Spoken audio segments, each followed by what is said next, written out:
Abra comigo nesta manhã a palavra de Deus que se encontra no Evangelho de Mateus, capítulo de número 6.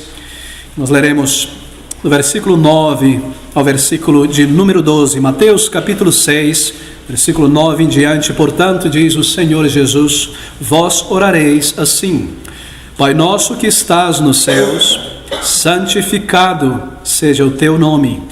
Venha o teu reino. Seja feita a tua vontade, assim na terra como no céu. O pão nosso de cada dia nos dá hoje. E perdoa-nos as nossas dívidas, assim como nós perdoamos aos nossos devedores. E baseado nesse texto da palavra de Deus, o título nesta manhã é o nosso arrependimento de cada dia. Poderia ser também do perdoado ao perdoando, porque isso também está incluso, estes sentimentos nesse texto da palavra de Deus. Orando ao Senhor em arrependimento e fé, estendendo o verdadeiro perdão aos irmãos. Meus queridos amigos, nós chegamos a esta segunda parte da oração do Senhor Jesus Cristo, onde nós temos aqui concentrado as últimas 4 petições que o Senhor Jesus Cristo ensina ao seu povo nesta oração modelo a trazer a Deus em oração. Tendo começado, Senhor, com a petição que trata do cuidado de Deus pelo seu povo, no versículo 11, o pão nosso de cada dia nos dá hoje. Tendo começado esta segunda parte da oração, essa primeira das 4 últimas petições, num patamar mais elementar, isto é, da necessidade material diária que todos nós temos nesta jornada, neste mundo.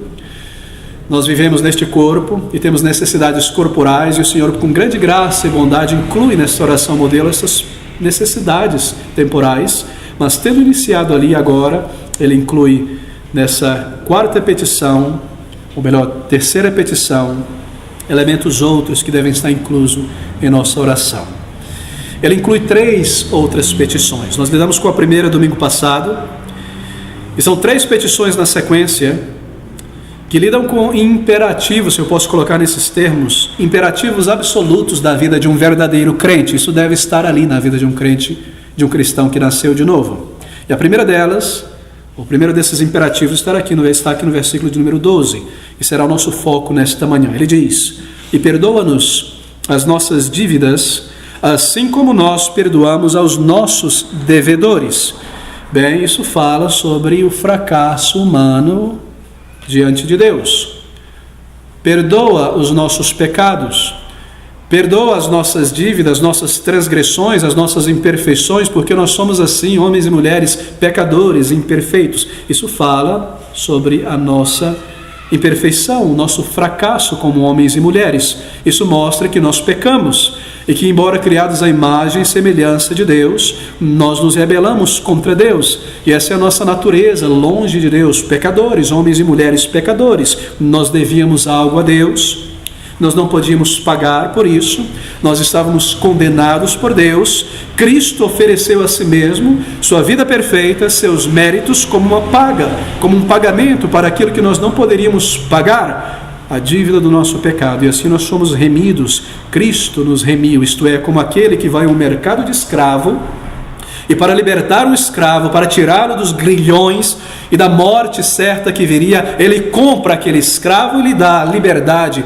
isto é, remissão. Nós não podíamos pagar por isso, éramos escravos do pecado e do diabo, e tínhamos uma condenação certa diante de Deus. Nós tínhamos uma dívida para com o Senhor. Mas o pedido de perdão aqui, em particular neste versículo 12, ele não está no presente, o que significa dizer que não é um pedido de perdão para a salvação, não é um pedido de remissão de pecados para a justificação e a reconciliação com Deus, aquela obra de salvação que aconteceu.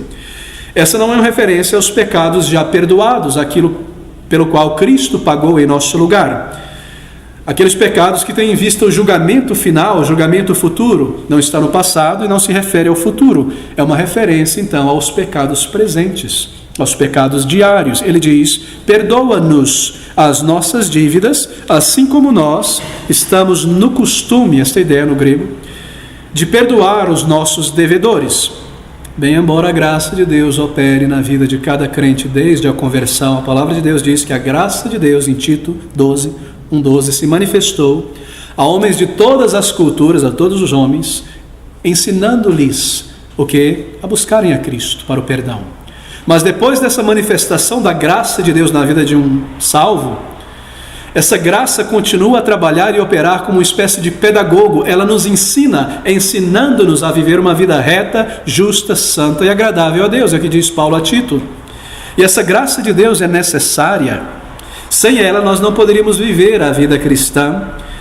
E essa graça, enquanto nós estivermos aqui neste corpo, deste lado do céu, ela precisa operar em nossas vidas, porque nós continuamos debaixo do peso do pecado e da tentação para o pecado. Nós estamos debaixo da influência do pecado, não mais do poder do pecado, assim por dizer, mas da influência do pecado. E o crente, meus queridos irmãos, deixe-me dizer isso da maneira mais direta possível, o crente peca.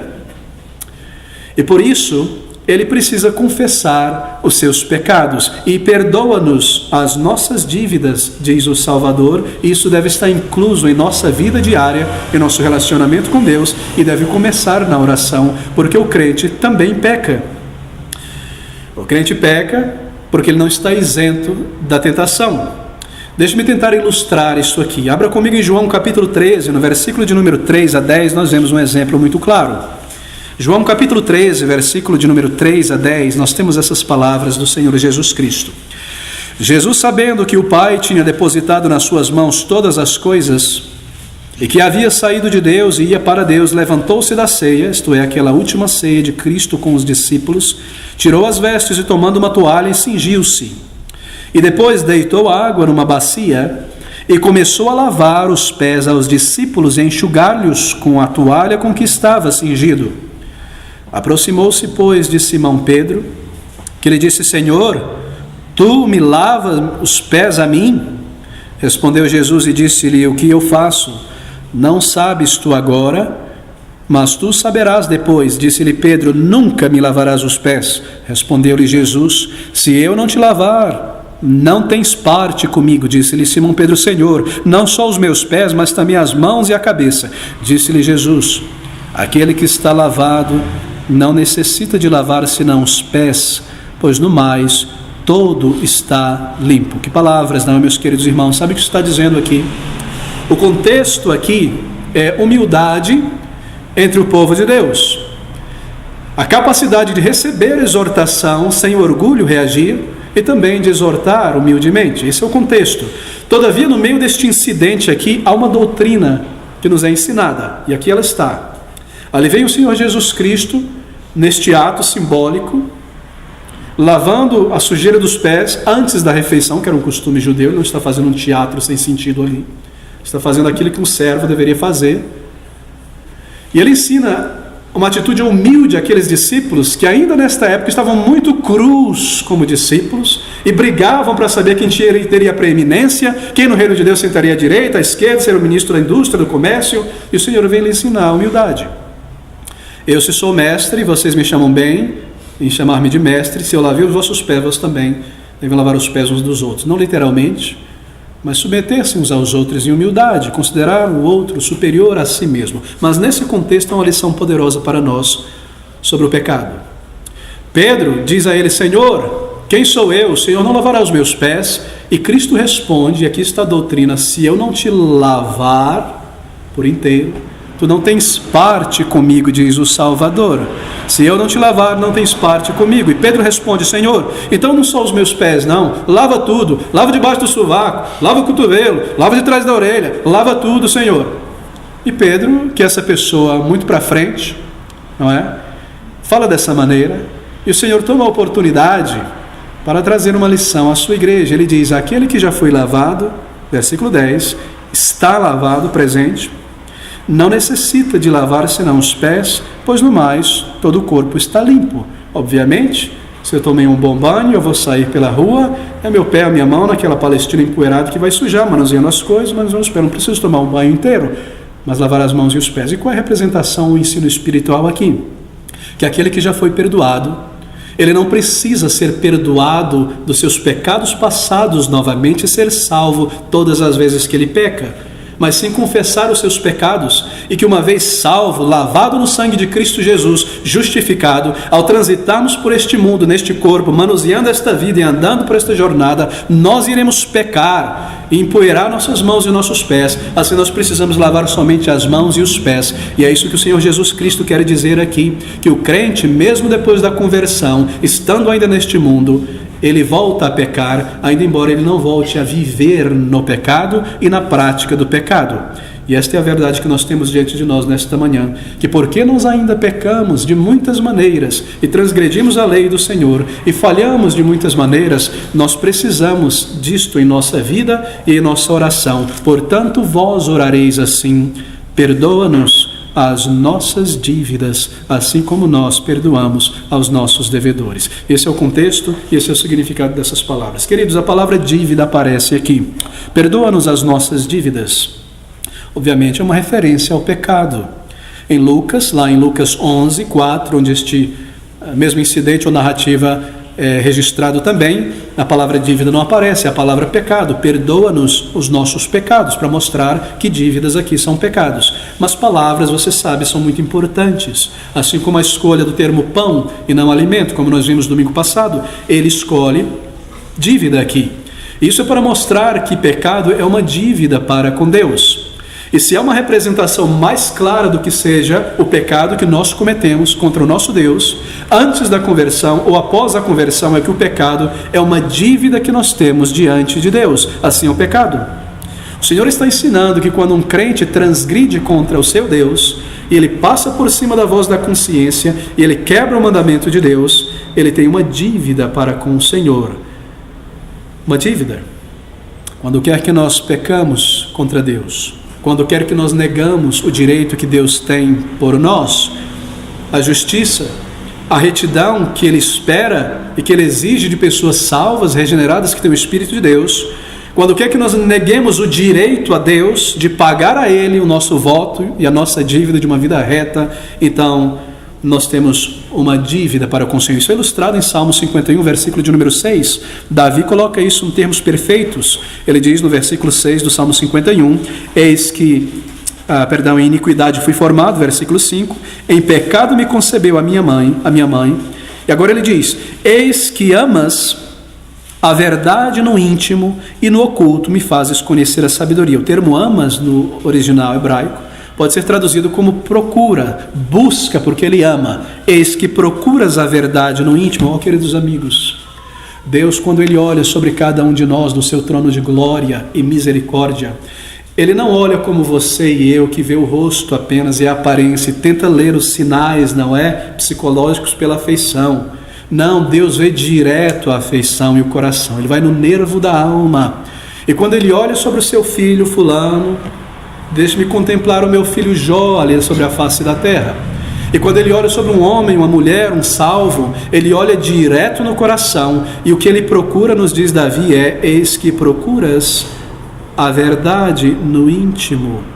E quando Ele não encontra a verdade dentro de nós, nos relacionamentos, diante da tela, na conversa com os irmãos, em nossas afeições, no caminho, Ele olha sobre nós pelo seu Espírito e Ele não encontra a verdade e nós pecamos contra Ele, deveria haver justiça, deveria haver santidade, deveria haver retidão. Não está ali, nós devemos isso a Ele, então nós temos uma dívida para com Deus, uma dívida de pecado, uma dívida de justiça, uma dívida de amor. Eis que buscas a verdade no íntimo, e é por isso que nós necessitamos a cada dia deste verdadeiro sentimento de contrição, de um autoexame.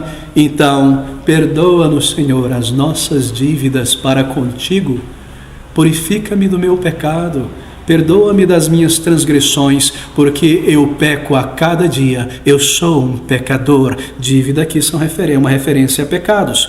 Bem como crentes, nossos pecados foram perdoados por Cristo Jesus um dia. Mas ao longo da vida cristã, quando quer que nós pequemos contra Deus, pequemos contra Ele, nós temos uma dívida registrada contra Deus, e essa dívida, ela deve ser removida pelo arrependimento. Mas alguém pode perguntar, como pode ser isso? Se Cristo pagou por todos os nossos pecados, todos, não é? Não é isso que diz a Bíblia? E na conversão, nos diz a palavra de Deus: tomarei os teus pecados e transgressões, todos eles os lançarei no oceano do esquecimento. Como posso eu ainda ter dívida? Como eu posso pedir perdão por dívida? Como eu posso orar assim? Bem, a resposta está na distinção. Isso é muito importante, isso é um ponto doutrinário gigantesco, que causa muita confusão entre as pessoas.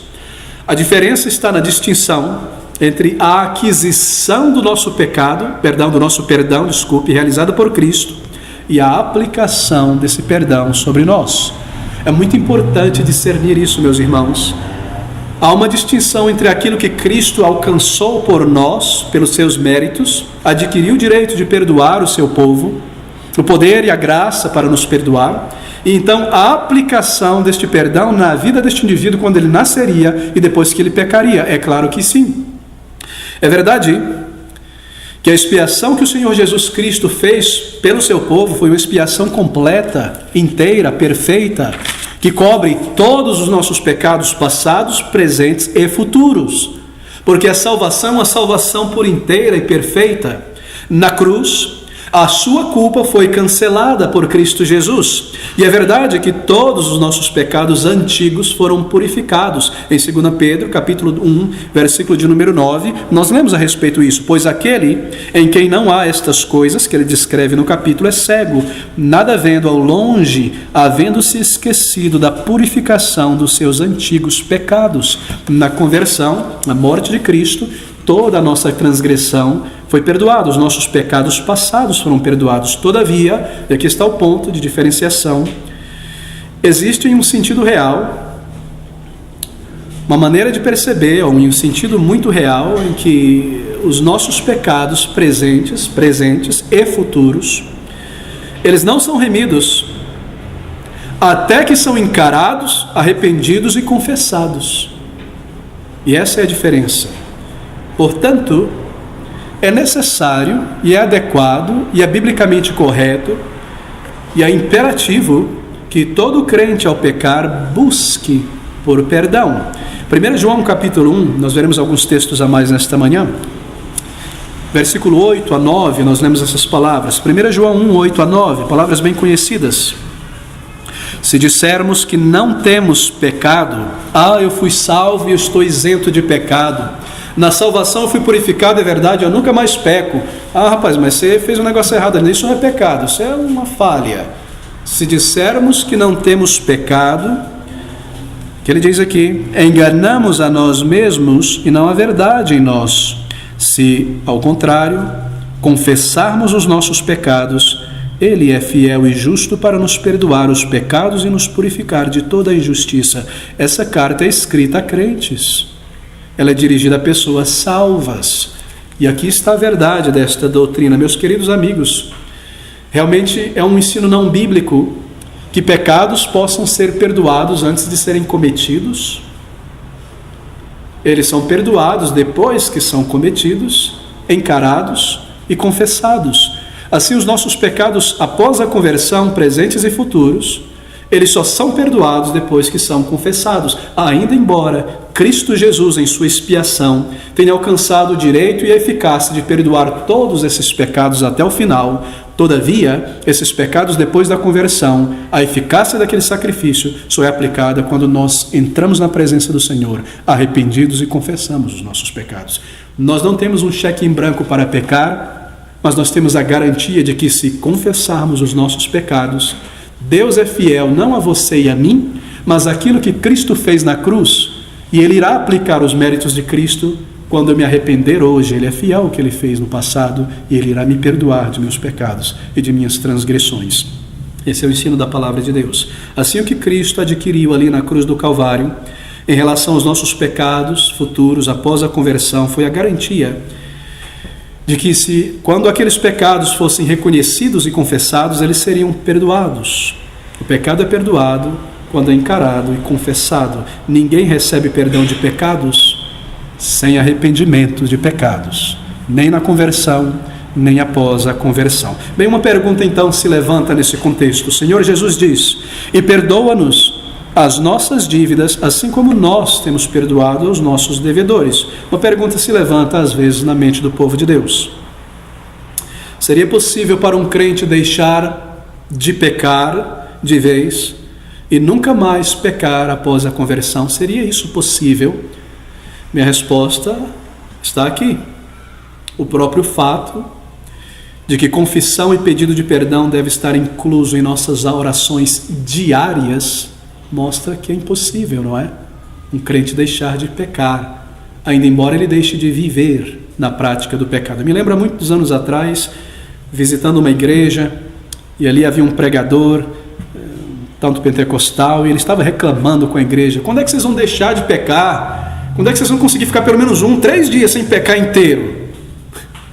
É simplesmente um desconhecimento da doutrina do pecado, não é verdade? Quando nós nos tornamos crentes, não termina a batalha contra o pecado. E assim não termina a nossa necessidade de graça, de pedir graça e favor do Senhor. Nenhum crente alcançará um estado tal de santidade neste mundo, meus queridos, que nunca mais peque ao ponto de nunca mais precisar da misericórdia de Deus. Porque você percebe a consequência de dizer que se uma pessoa não peca mais, eu não preciso mais de misericórdia, nem de graça, nem da operação do Espírito Santo, porque toda esta obra é uma obra de santificação que tem uma relação com o pecado e a lei de Deus. Assim nós pecamos. E é por isso que a palavra de Deus diz em 1 João que se confessarmos os nossos pecados, Ele é fiel e justo para nos perdoar e nos purificar de toda a injustiça. Bem, o Senhor coloca também essas palavras no plural, e o que nós tentamos fazer nessa manhã, neste versículo, é seguir versículo por versículo. Ele diz: e perdoa-nos as nossas dívidas. Está no plural. E a razão sábia e proposital é que nós não cometemos um pecado por dia, mas muitos, e muitos mesmos. Nós não conseguimos lembrar de todos.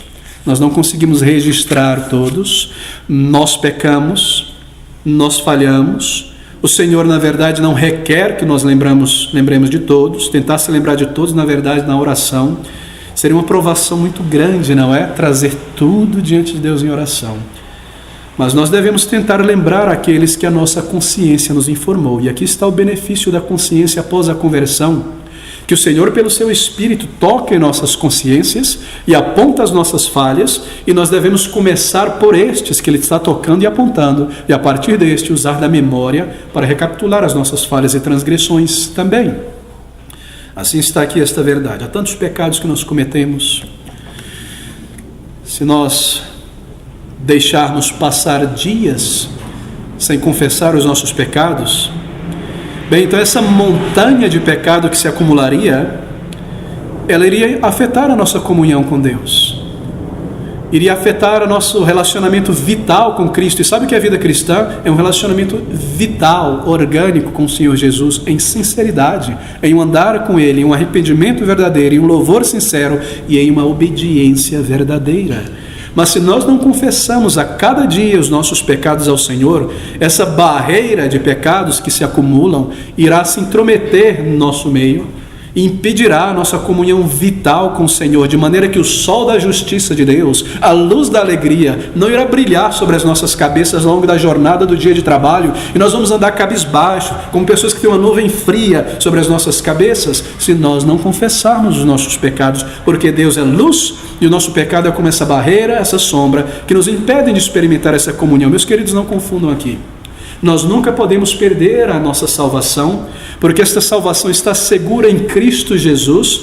Assim a nossa certeza pode variar, mas a nossa segurança não pode mudar. Nós nunca podemos perder isso. Ainda embora, às vezes, um crente possa perder temporariamente o senso de filiação de Deus, nunca jamais a filiação.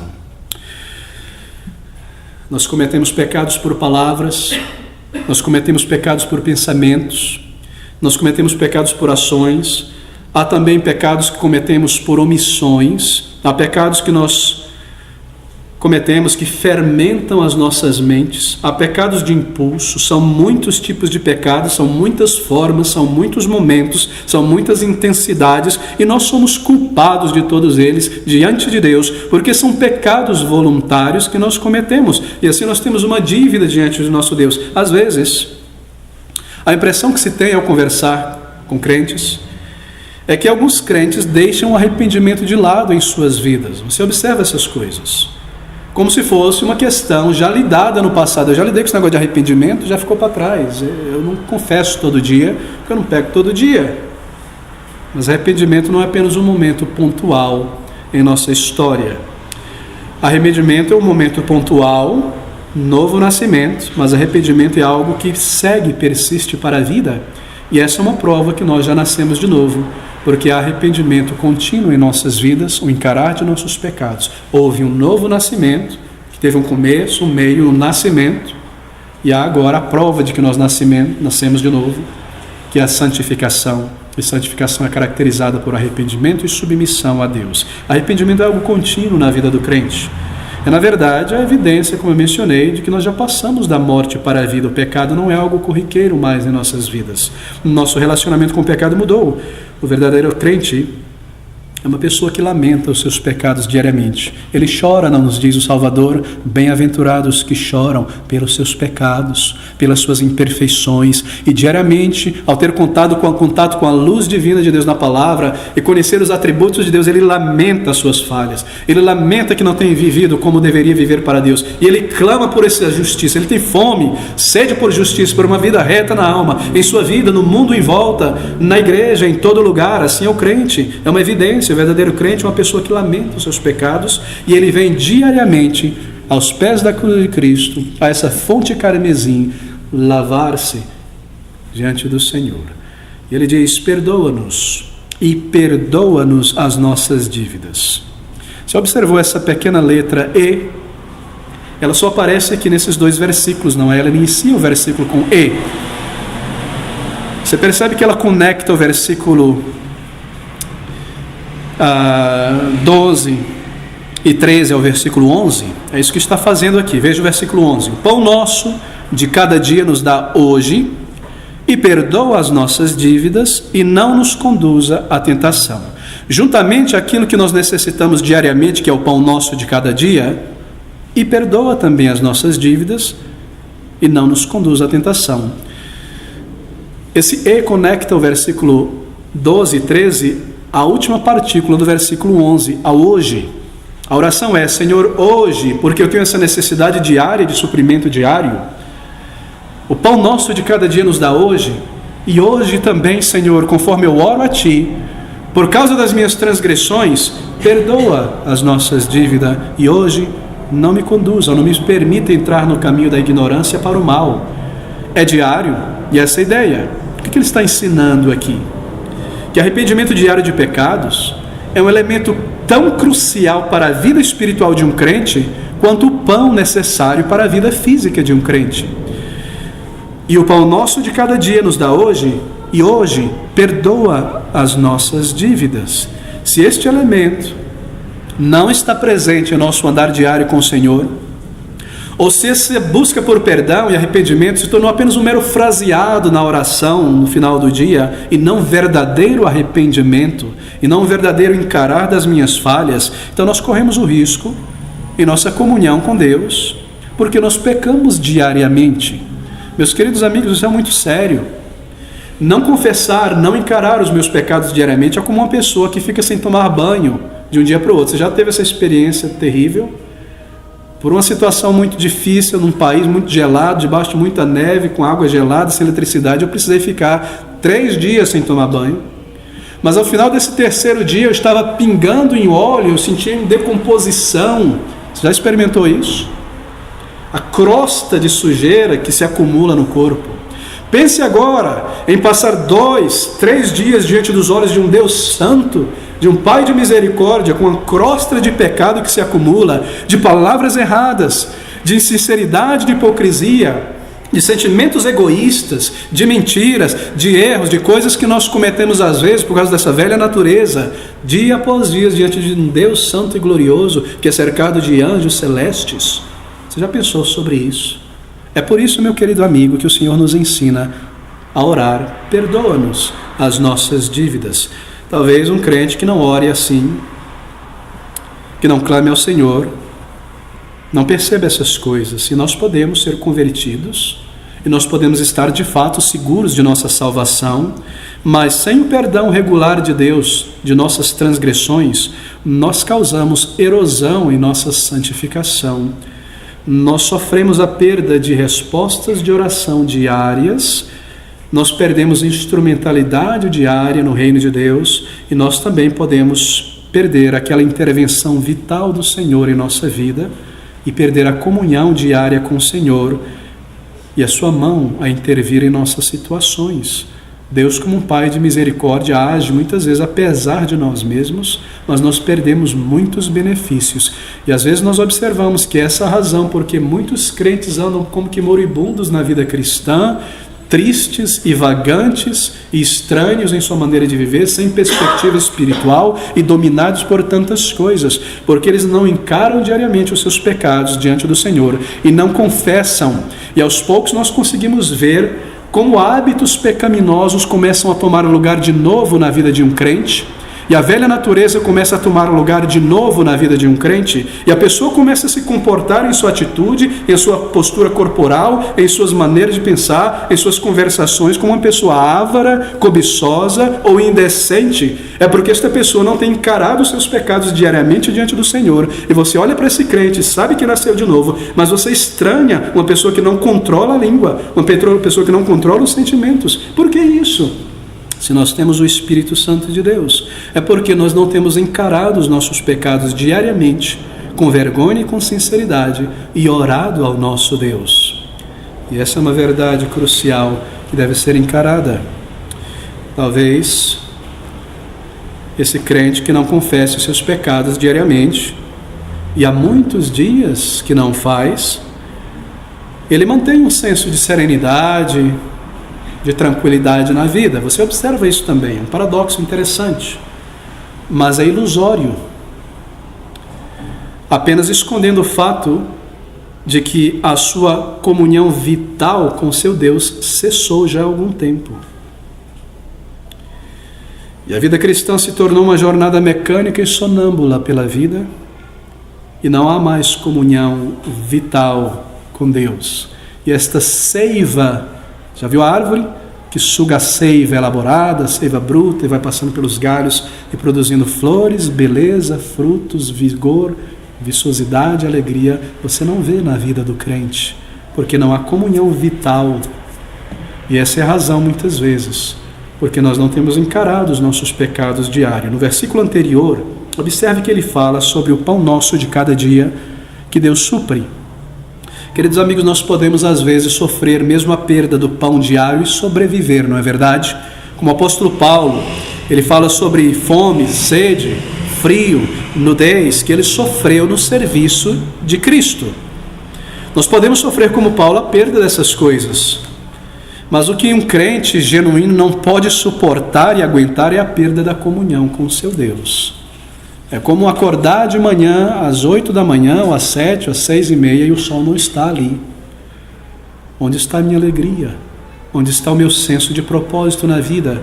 Onde está a minha paz, a minha perspectiva da glória eterna? Se o pecado te rouba a comunhão no andar com Deus, você se torna o homem mais miserável na face da terra, porque você não é mais uma pessoa perdida e não pode mais desfrutar do pecado com prazer, é amargor e fel, e você não desfruta da comunhão com Deus. Você está no meio de um limbo, não é verdade? Eu me encontro num limbo espiritual, uma nuvem espessa e grossa sobre a minha vida. Eu me torno um homem mais miserável. Eu não posso dizer comamos e bebamos que amanhã morreremos, porque eu já nasci de novo e a minha vida não é essa. Eu não posso experimentar da graça de Deus andando com Ele, porque eu não encaro os meus pecados, eu não confesso as minhas transgressões. Que estado nós nos colocamos, não é verdade? Por que incluir então em nossas orações, perdoa os nossos pecados? Porque os nossos pecados nos separam de Deus, impedem nossas orações a Deus, é como uma barreira, os nossos pecados com essa nuvem grossa, e as nossas orações não sobem ao Senhor. Abra comigo em Isaías capítulo 59, veja o que ele diz no versículo de número 9 e 12. Isaías 59, versículo 9 e 12. Por isso o juízo, esse é o resultado do pecado, Por isso o juízo está longe de nós e a justiça não nos alcança. Esperamos pela luz e eis que só há trevas, pelo resplendor, mas andamos em escuridão. Apalpamos as paredes como cegos e como os que não têm olhos andamos apalpando. Tropeçamos ao meio-dia como nas trevas e nos lugares escuros como mortos. Ele está escrevendo a crentes, ao povo de Deus. Eu tento fazer as coisas com minha inteligência e capacidade. Eu trago meu arquivo de informação, começo a trabalhar e pleitear e nada funciona. E eu não tenho perspectiva, eu não tenho paz, eu não tenho sensibilidade com as coisas que estão acontecendo. Tateando pelo escuro na vida como sem propósito. O juízo me é roubado, eu não encontro justiça e nada do tipo, porque eu ando embora como um crente, como um transgressor em minha vida espiritual. Todos nós bramamos como ursos e continuamente gememos como pombas, esperamos pelo juízo e não há, pela salvação está longe de nós. Por quê? Porque as nossas transgressões se multiplicaram perante ti. E os nossos pecados testificam contra nós, porque as nossas transgressões estão conosco e conhecemos, nós sabemos as nossas iniquidades. Será que poderia ser mais claro do que isso? A razão porque muitas vezes o crente anda desta maneira, assim, confissão sincera de pecados, rogo por perdão, pecados diários, deve estar presente em nossa oração para com o Senhor. Claro, orar perdoa as nossas dívidas não significa apenas adicionar isso em minha frase, em minha oração, como quem faz um bolo e adiciona algo à receita. Meu querido amigo, orar, perdoa os meus pecados e também livra-me do mal, deve incluir sentimentos de arrependimento. Porque pedir perdão a Deus pelos meus pecados, é claro, não é a única condição desta oração do Senhor aqui. Não é a única condição exigida. É exigido também uma disposição sincera do coração. Deve haver arrependimento na confissão e deve haver uma nova obediência a Deus quando nós nos arrependemos diante de Deus. É óbvio, é claro, nós não estamos fazendo receita de um bolo, nós estamos aqui aprendendo sobre como orar, mas nós estamos aprendendo a orar. E aqui está um padrão vital de verdades, de sentimentos que deve estar incluso em nosso arrependimento. Deve haver uma nova obediência, deve haver arrependimento em minha confissão, deve haver uma disposição sincera de lutar contra o pecado, uma vergonha verdadeira pelo pecado, e não apenas uma menção em minha oração. Bem, veja o versículo de número 12. Ele diz: e perdoa-nos as nossas dívidas, assim, ou da maneira como nós estamos no hábito de perdoar os nossos devedores. Essa é a ideia no original. Nossos devedores. Não é uma referência, obviamente, a dívidas financeiras, materiais. Senhor, porque eu perdoo fulano que me deve um trocado, perdoa os meus pecados espirituais. Essa não é a ideia aqui, é claro. Mas se refere a ofensas, aqueles que nos ofendem. Pecados ou ofensas cometidos contra uma pessoa, em particular entre crentes, porque essa é uma oração ensinada à igreja, aos discípulos. É interessante a maneira como foi traduzido, não transparece, a força do original. E perdoa-nos as nossas dívidas. Não transparece, porque no grego original há um tempo verbal que não existe no português, chamado aoristo. E a ideia aqui é de uma ação que já foi concluída. Essa é a ideia. É um tempo verbal que traz uma ação que já foi concluída no passado. Não é o pretérito perfeito aqui não, subjuntivo. É mais ou menos assim: Senhor, perdoa-nos as nossas ofensas, como nós já perdoamos aqueles que nos ofendem. E essa condição aqui é adicionada na hora de pedir perdão a Deus, para que ninguém presuma de se aproximar de Deus e pedir perdão quando ele próprio, ela própria, guarda ressentimento e malícia contra o seu irmão, a sua irmã.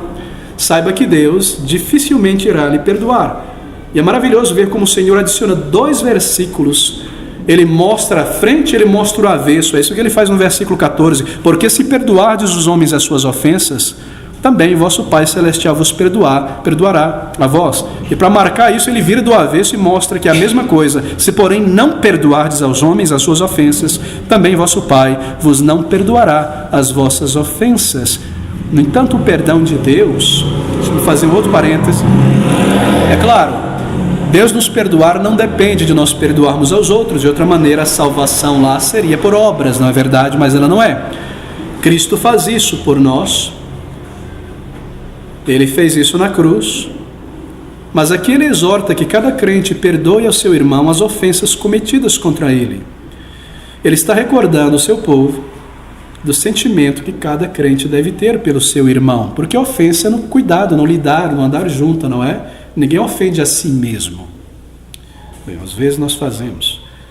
Mas aqui é o relacionamento entre crentes.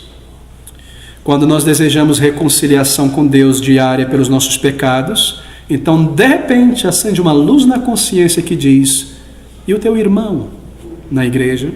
E a tua irmã? E aquela ofensa?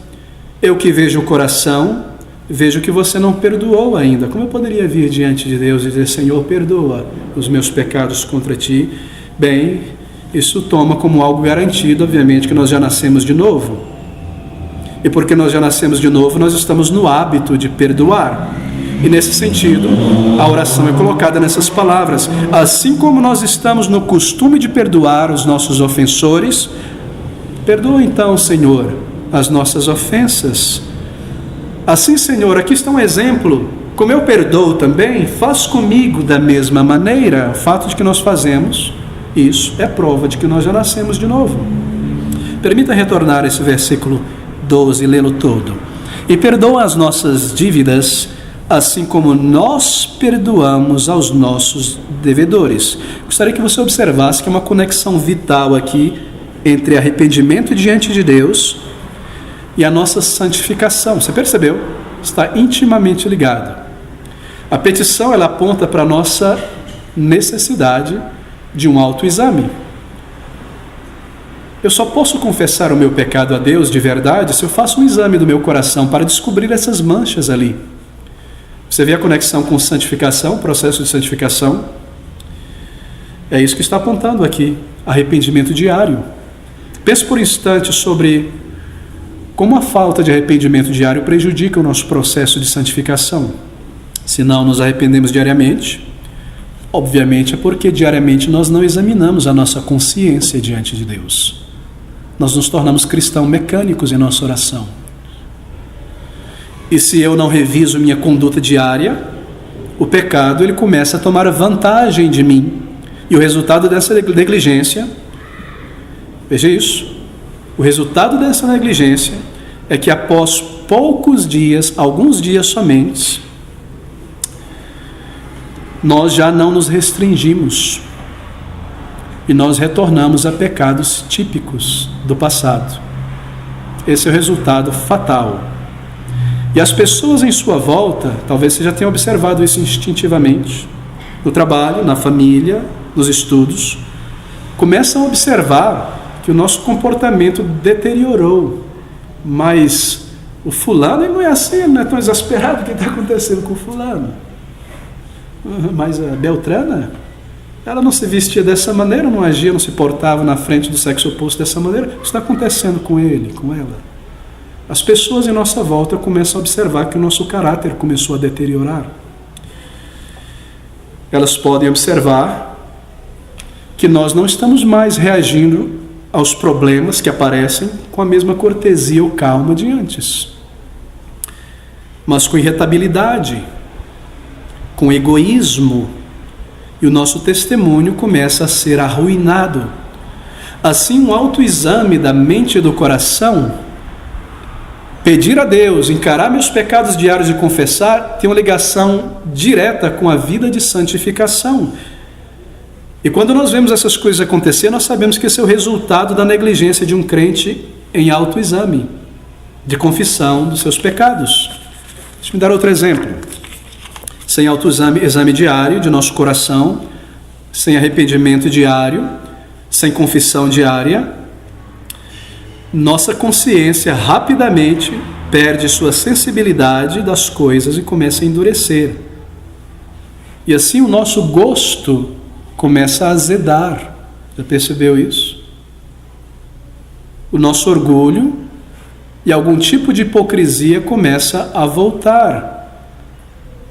E quando se observa um crente agindo como não crente, você sabe que lá na câmara secreta da oração não tem havido encarar de pecados, não tem havido vergonha, não tem havido uma análise do coração e um confessar ao Senhor, e naturalmente está voltando a refletir em seu caráter, dentro da igreja, no local de trabalho, lá fora.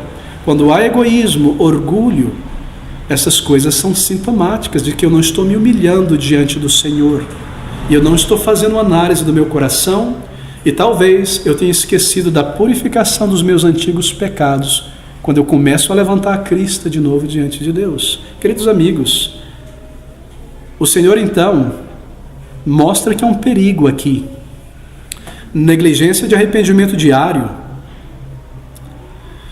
negligência de confissão diária, mostra que as nossas orações outras não serão ouvidas pelo Senhor, porque Deus não se comporta como um pai indulgente, como muitas mães e pais indulgentes, que continua dando tudo para os filhos, todas as coisas, independente do comportamento mal delas. Deus não estraga seus filhos e filhas, porque Ele não é um pai indulgente. E assim as nossas outras orações serão barradas diante do Senhor. É por isso talvez que eu não consigo testemunhar, é por isso talvez que eu não consigo ter discernimento com as coisas, é por isso talvez que não há alegria no Senhor, é por isso talvez que não há bálsamo em Gileade para mim, é por isso que talvez não há tantas e tantas outras coisas, porque eu não estou encarando a santidade de Deus, e eu não entro diante dEle, encarando os meus pecados e confessando ao Senhor. E assim o Senhor me barra, e barra as minhas orações. Ou se por negligência, você não tem se arrependido diante dele, negligência muitas vezes, por vários dias. E assim também, obviamente, porque você não tem se arrependido, é muito possível que o crente também não tenha intercedido por outras pessoas. E você também não trouxe as suas necessidades diante de Deus, e aí você perdeu muitas bênçãos, porque a tua consciência te diz, eu estou errado, então é melhor orar apenas brevemente aqui, eu não vou nem pedir nada, eu não vou nem interceder por ninguém, e o resultado é que eu perco bênçãos espirituais, eu não trago minhas necessidades diante de Deus, de modo que o autoexame espiritual, o arrependimento diário diante do Senhor é necessário. Ele não é algo oneroso, ele não é algo opressivo, mas é algo que garante muitas bênçãos e a continuidade da nossa comunhão vital com o Senhor. Ele diz, perdoa as nossas dívidas. A palavra perdoa no grego é muito interessante. É literalmente despacha, mande embora, despede, exonera. Esse é o significado. Em nosso autoexame diário, em nossa oração em arrependimento, nós dizemos ao Senhor, Senhor, leva embora o meu pecado, remove de mim a minha transgressão que eu cometi naquele momento, tira de mim para que ela não esteja mais em mim a mancha e a culpa, perdoa, Senhor, leva embora para que o meu registro não permaneça manchado, tira a minha culpa pelo teu perdão e também quebra o hábito deste pecado, levando-o embora da minha vida, me ajuda a me livrar disso, para que isso não cause mais estrago em minha alma. Pedir que o pecado seja mandado embora, perdoa, manda embora as nossas transgressões, os nossos pecados, deve incluir um apelo a Deus para nós podermos vencer esse pecado no futuro. Não pode ser apenas um caso lidado na barra, no tribunal de Deus ali, e agora eu vou tranquilo, despreparado, com uma guarda abaixada, não. Deve incluir um desejo, um pedido, para que eu não volte a me entregar esse pecado no futuro. Não é suficiente dizer, Senhor, perdoa a minha culpa, quando nós não temos a intenção de lutar contra aquele pecado que gerou uma culpa em nossa alma.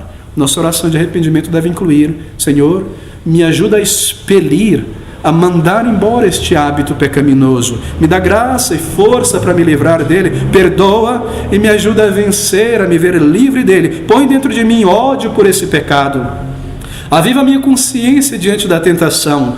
Põe em mim santa determinação, uma violência santa contra esses hábitos que eu tenho acariciado e alimentado em minha vida. Deixa eu jogar fora esse bebê maligno do pecado que eu fico acariciando em minha vida, entretendo o tempo todo. Senhor, me ajuda a despachar isso de minha vida e me ver livre deste hábito pecaminoso. E põe em mim santa determinação. Salmo 51 é um exemplo maravilhoso, não é?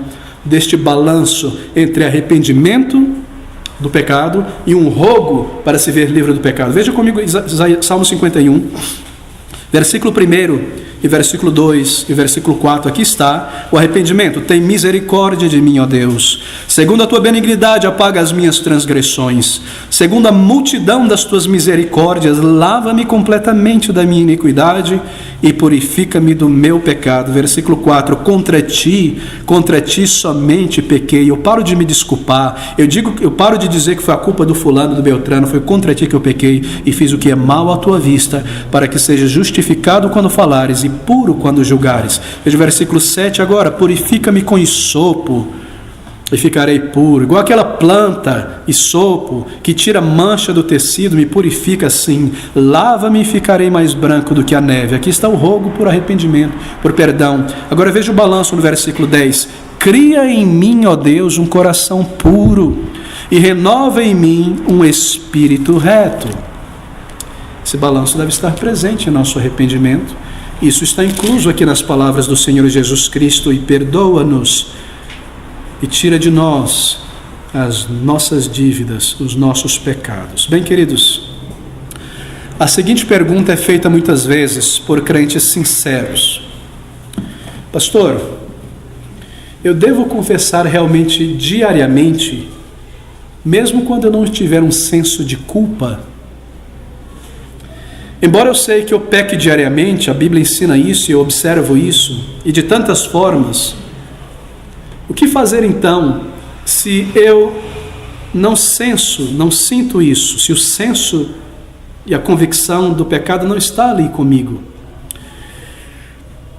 O que fazer se eu não pareço perceber como eu pequei? E aí, meus queridos amigos, deixe-me sugerir alguns remédios então para isso. Primeiro, quando você não sentir ou não houver um senso, uma convicção, nós chamamos de convicção de pecaminosidade, peça então este senso a Deus para poder ver melhor a santidade de Deus. Muitas vezes a nossa pequena percepção de nossas falhas e pecados é uma percepção minguada da santidade de Deus. Deus está muito pequenino, Ele se tornou muito camarada, muito do meu lado, aqui da minha altura, quase um gênio da lâmpada. Assim eu não percebo os meus pecados contra Ele. Rogue ao Senhor por uma percepção melhor da justiça que Deus requer na vida de um crente. Não é necessário pedir a Deus por um senso esmagador de pecado para que eu comece ali a clamar e a chorar. Não precisa pedir por isso. Mas peça a Ele uma percepção das suas falhas, das suas omissões, do pecado, para que você confesse e rogue por graça. Se você não tem este senso diariamente, peça isso a Ele, Ele te dará. Segundo remédio para a falta de convicção de pecados e vergonha do pecado é pensar, trazer à mente os atributos de Deus, a santidade de Deus e também, juntamente, a grande bondade do Senhor. Você pensa às vezes sobre a bondade de Deus, sobre o grande amor de Deus. Isaías capítulo 6, você já leu? Não vou abrir, mas você se lembra. Fala que quando a glória de Deus foi percebida por Isaías, então ele caiu diante dele em arrependimento. Do capítulo 1, você observa em tua leitura, até o final do capítulo 5, a palavra e a pregação de Isaías é: ai de Jerusalém, diante de um Deus santo, ai de Jerusalém que corrompe a justiça, ai dos habitantes de Israel, ai de Samaria, ai da Babilônia, ai de um povo incircunciso, ai dele, ai daquilo. De repente, capítulo 6, e vi a glória do Senhor, ai de mim que sou um homem de lábios impuros, vivendo no meio de pessoas impuras, porque eu vi a santidade do Senhor e eu caí como morto. Peça isso a Deus, meu querido irmão. Um senso mais elevado da santidade de Deus, da glória de Deus. Ai de mim, disse ele, ai de mim que sujei as minhas mãos e os meus pés, ai de mim que falei o que não deveria, e tudo isso diante de Deus que vê o coração. E isso irá provocar a sua consciência e criar em você um senso de necessidade de perdão renovado e te levar então naturalmente a rogar por isso. Esse é um bom remédio.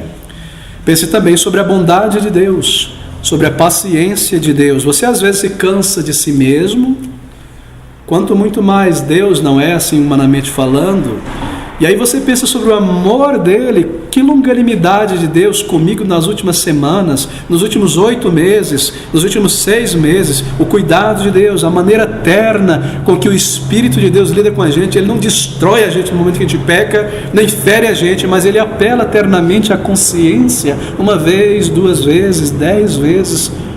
Que amor, que graça, que maneira que o Senhor lida conosco. Isso irá ativar o seu senso de dívida e te fazer ver como a quem talvez eu esteja do amor que Deus demonstra para mim. Isso irá ativar arrependimento pelas omissões, pelo mau testemunho. Isso irá trazer você um senso da tua necessidade de dizer: Senhor, perdoa as minhas falhas, purifica-me, dá graça para ter autocontrole novamente, me dá graça para viver de uma maneira reta. Traga isso em tua oração. Em terceiro lugar, inclua intercessão em tua oração. Isso te ajudará em teu arrependimento. Ore por missionários, por pregadores. Ore pela causa de Cristo.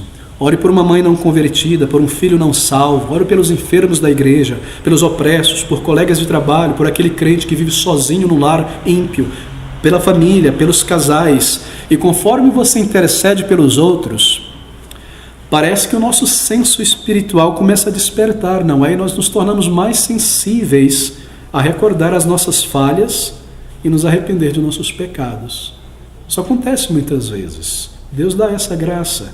Assim, inclua em tua oração intercessão. Quarto, se de nada resolver e de nada ajudar a sensibilizar o coração para se arrepender diante de Deus, isso irá te ajudar. Pense sobre pecados do passado que o Senhor te perdoou.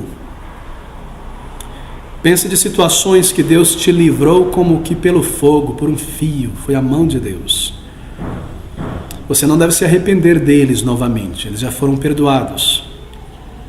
Pense sobre a mais profunda mancha que você criou, causou no teu caráter, que Deus purificou como hisopo, diz o salmista Davi.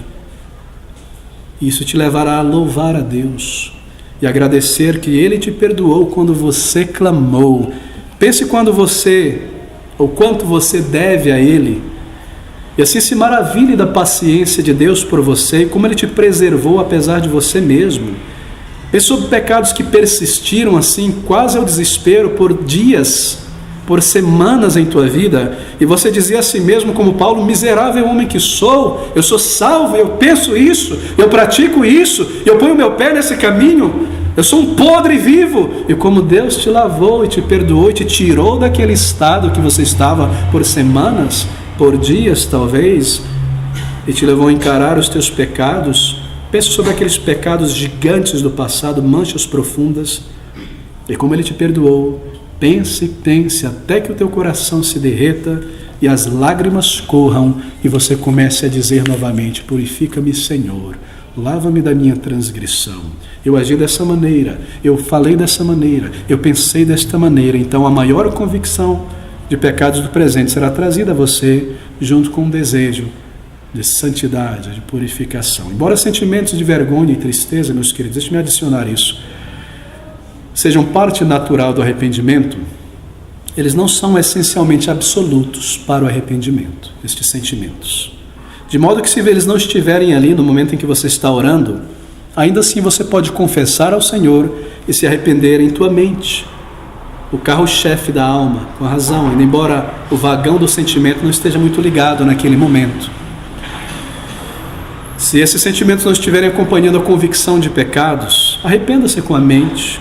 Expresse a sua confiança, a sua dependência no Senhor. Diga: Senhor, eu não agi corretamente hoje, daquela maneira, entre meus irmãos, naquele instante.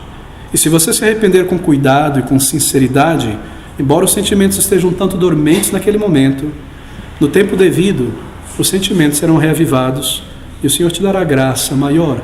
Assim, a cada dia, nós dizemos ao Senhor: perdoa-nos os nossos pecados, as nossas dívidas. Isso é vital. Isso é parte essencial da vida cristã. Isso marca e é a característica de uma pessoa realmente salva, de um cristão convertido, de um evangélico convertido. Mas deixe-me passar para a segunda parte, nos poucos minutos que restam. Ele diz na sequência: e perdoa-nos as nossas dívidas, assim como nós perdoamos aos nossos devedores. Observe essa conexão do versículo 12, 14 e 15. Porque se perdoardes aos homens as suas ofensas, também vosso Pai Celestial vos perdoará as vossas. Ou vós, se porém não perdoardes aos homens as suas ofensas, também vosso Pai vos não perdoará as vossas ofensas. Há uma relação aqui entre perdoar alguém e receber o perdão de Deus de nossos pecados diários. Mas é importante lembrar, como nós já observamos, que o perdão de Deus não depende, é claro, do nosso perdoar aos outros. De outra maneira, a salvação seria por obras. De modo que quando se diz, se não perdoardes os vossos irmãos, a ofensa do próximo, vosso Pai não perdoará, significa isso. Significa dizer que essa disposição para o perdão, se ela não está em nós, se nós guardamos ofensa e rancor por dias, semanas e meses, e isso esfria e se torna em malícia, isso é prova de que nós não nascemos de novo, porque Deus ainda não perdoou as nossas ofensas. Naquele dia de juízo, nós seremos condenados, porque nós não nascemos de novo aqui na terra. E a prova de que nós não nascemos de novo aqui, quando nós chegarmos lá, e que de modo algum seremos perdoados, assim por dizer lá, é porque aqui, de modo algum, nós perdoamos o nosso irmão. Percebeu? Esse é o raciocínio. O poder para crer em Deus e o poder para perdoar um irmão de coração, ambos são de Deus. Se eu tenho um, eu tenho outro. Se eu não tenho um, eu não tenho outro. Esse é o significado desse versículo. Se não perdoardes uns aos outros as vossas ofensas, também vosso Pai naquele dia não vos perdoará. E obviamente isso se aplica aqui. A nossa absolvição final no dia de julgamento, assim por dizer, depende, é claro, se nós já fomos perdoados por Deus e salvos aqui. E uma das provas disso é que nós recebemos um novo coração que perdoa. Mas se isso não está em nós, é porque nós não nascemos de novo, e assim Ele não nos absolverá. E esse é o raciocínio aqui neste versículo. Uma das evidências de que a fé em nós é que nós perdoamos os nossos irmãos as suas ofensas. E isso é um comando de Deus. Pedir a Deus aquilo que nós mesmos recusamos aos outros é um insulto a Deus. E assim, cada crente é chamado a examine-se o homem a si mesmo ao orar.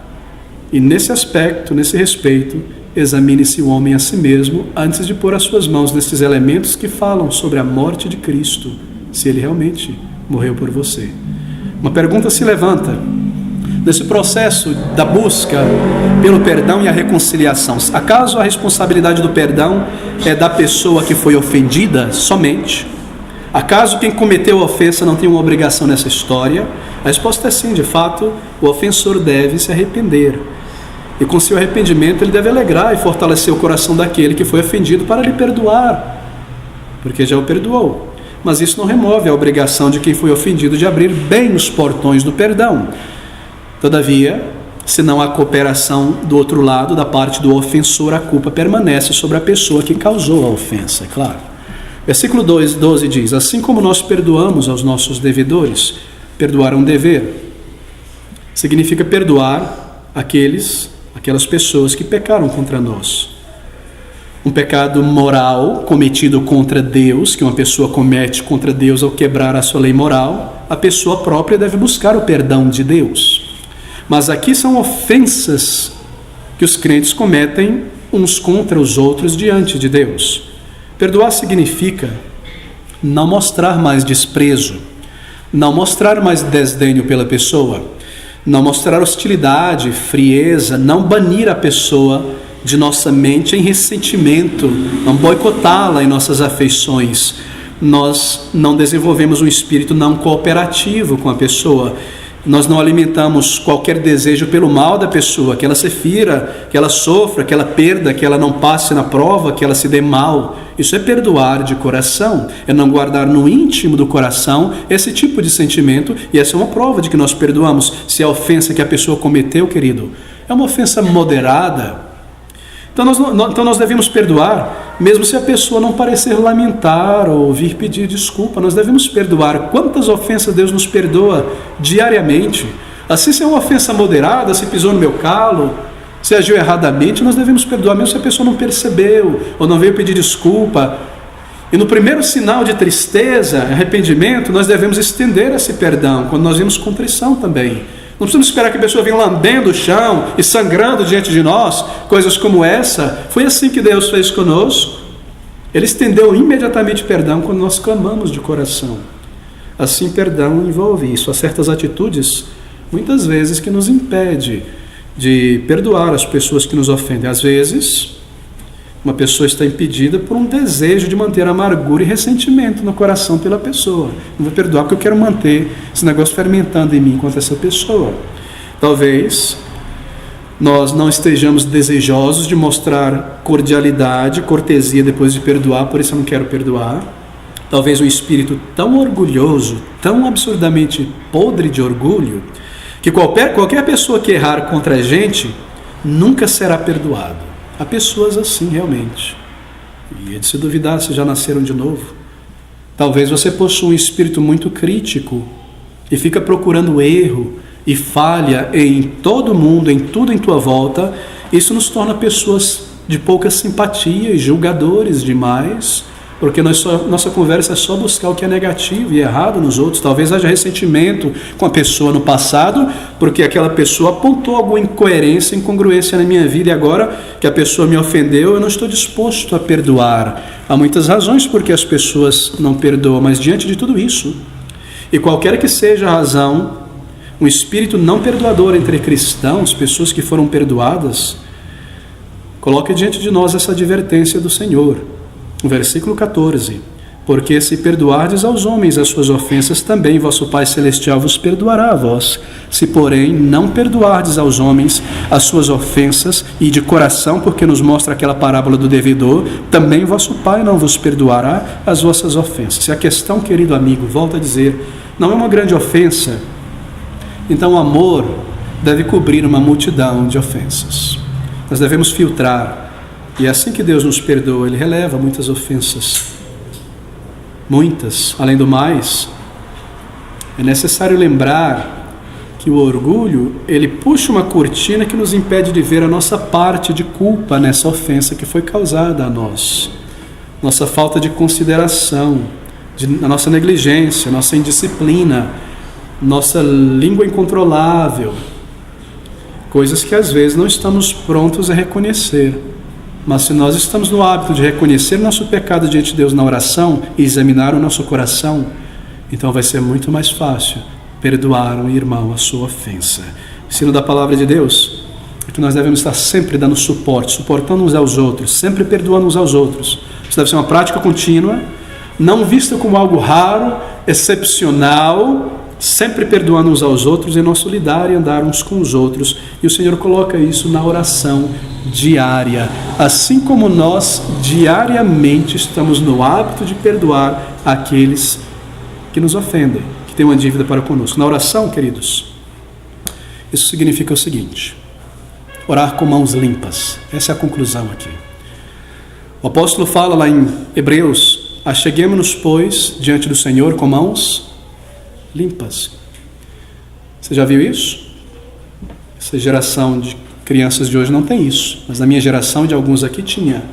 Você em fileira antes de entrar na sala de aula, quer dizer, no refeitório, porque você já passou ali nas torneiras e já lavou, e você está na fila, e vem a coordenadora e pergunta: mostra a mão, não é?